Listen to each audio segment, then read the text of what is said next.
इज्जत कमाने में तो इंसान की पूरी जिंदगी निकल जाती है, लेकिन इज्जत गंवाने में एक पल भी नहीं लगता। क्या होगा तब जब पता चलेगा सबको आरोही की प्रेगनेंसी के बारे में? कैसे बचाएगी आरोही अपने आप को बदनाम होने से? अनन्या, ये क्या?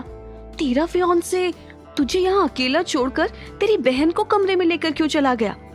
विक्रम और आरोही के वहाँ से जाते ही अनन्या की एक आंटी ने अनन्या को ताना मारते हुए कहा। ये सुनकर अनन्या का गुस्सा 7वें आसमान पर चला गया।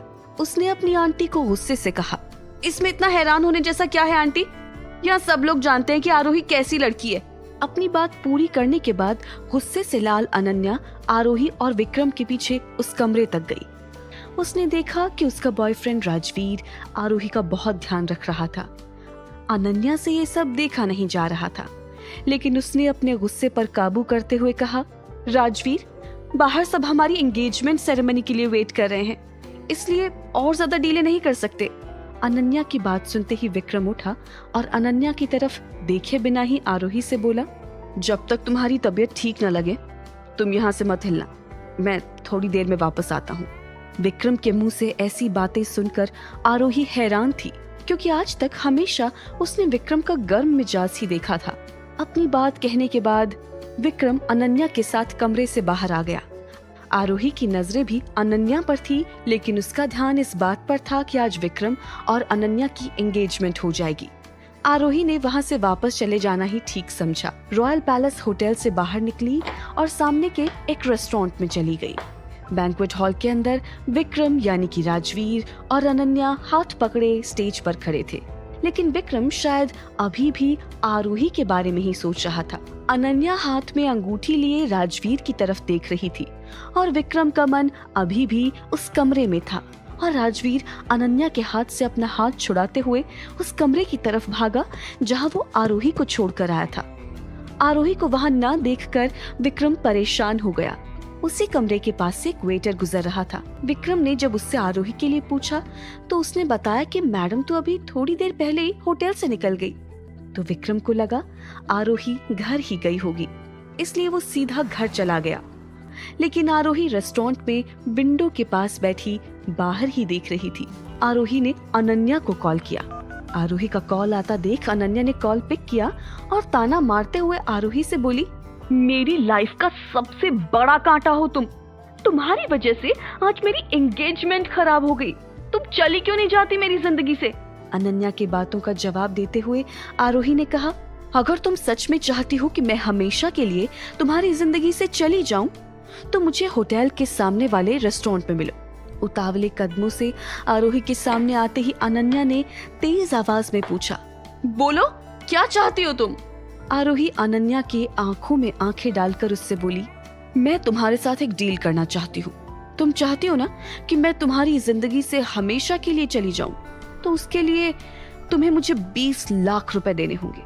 अगर तुम इतना कर पाई कि मैं तुम्हें अपनी शक्ल कभी नहीं दिखाऊंगी।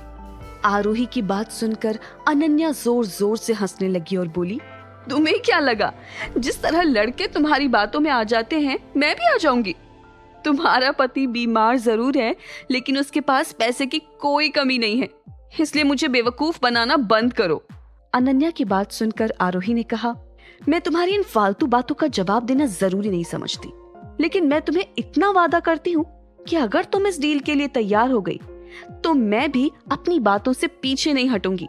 अनन्या ने आरोही से कहा, ठीक है, मैं तुम्हें तुम्हारे अकाउंट में अभी आधे पैसे भेजूंगी। एक बार जब तुम सच में इस शहर को छोड़कर चली जाओगी तो मैं बाकी के पैसे भी तुम्हें भेज दूंगी। अनन्या की बात को सुनकर आरोही ने अनन्या से कहा, ओके, डील डन। आरोही की इतनी सी बात सुनकर अनन्या रेस्टोरेंट से बाहर निकल गई। कुछ ही मिनट बाद आरोही के मोबाइल पर उसके अकाउंट में 10 लाख रुपए ट्रांसफर होने का मैसेज आया, जो कि अनन्या ने भेजे थे। आरोही ने अपने फोन पर उस मैसेज को देखकर खुद से बातें करते हुए कहा, मेरा बच्चा जब बड़ा हो जाएगा तब मैं वापस आऊंगी तुमसे अपना बदला लेने। इतना बोलती हुई आरोही रेस्टोरेंट से घर चली गई। घर जाते ही उसने देखा कि घर के गेट के पास ही व्हील चेयर पर विक्रम बैठा हुआ था। विक्रम ने आरोही से बड़े आराम से पूछा, क्या तुम्हारे पैर में अभी भी दर्द है?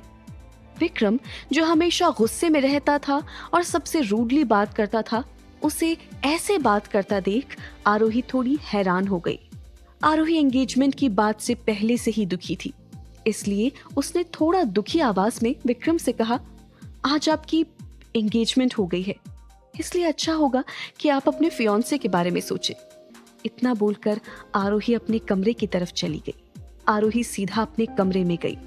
उसने सोचा ज्यादा सामान लेने से विक्रम को उस पर शक हो जाएगा, इसलिए उसने अपने पर्स में अपने आइडेंटिटी कार्ड्स रखे और अपनी मां को लेकर वहां से निकल गई।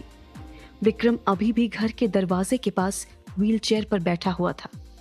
आरोही के मेन डोर के पास पहुंचते ही विक्रम ने आरोही से पूछा, कहाँ जा रही हो, वो भी अपनी मां के साथ? विक्रम के सवाल से आरोही डर गई, लेकिन वो किसी भी हालत में विक्रम को ये नहीं बता सकती थी कि वो कहाँ जा रही है। मैं और मेरी माँ बहुत दिनों से शॉपिंग पर नहीं गए हैं, इसलिए सोचा थोड़ी शॉपिंग कराएं। इस बहाने माँ को थोड़ा चेंज भी मिल जाएगा।